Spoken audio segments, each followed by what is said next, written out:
guys, welcome to my channel এছা ব্লগলৈ আপোনালোকক পুনৰবাৰ সকলোকে স্বাগতম জনালো।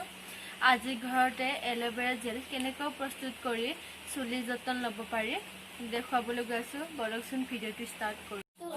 ইয়া গাইস, এল'ভেৰা খিনি মই টুকুৰা টুকুৰি কৰি কাটি লৈছো আৰু সাইডত যি এয়া কাইট আছিল এইখিনি গুছাই লৈছো। এতিয়া মাজৰ এইখিনি জেল খিনি উলিয়াম।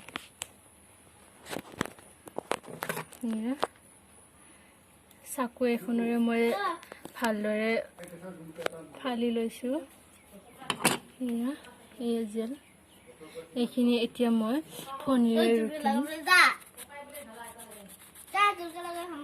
আপুনি চাকুখনেৰেও কৰিব পাৰে, নাইটোবা চামুচ ফণীৰে কৰিলে বেছি ভাল হয়, জেলখিনি ধুনীয়াকৈ ওলাই পৰে।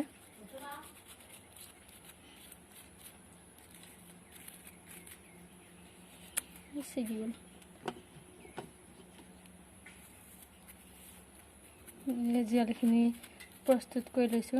আপোনাৰ যিমান প্ৰয়োজন অনুযায়ী আপুনি জেলখিনি উলিয়াই ল'ব। মই ইয়াতে দুডাল এল'ভেৰা লৈছো, মানে দুডাল পাত লৈছো। ধুনীয়াকৈ জেলখিনি উলিয়াই দিব। এয়া এল'ভেৰা জেল প্ৰস্তুত কৰা হৈ গৈছে।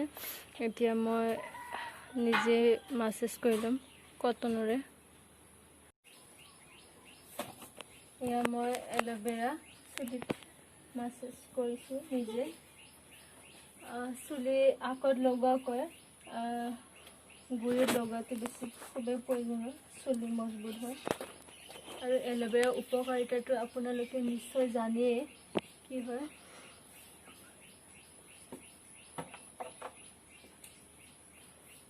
ধুনীয়াকৈ চুলি এনেকৈ ফালি লগাব।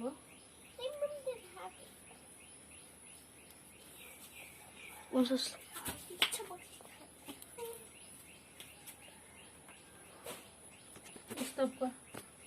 কে স্টপ কৰো।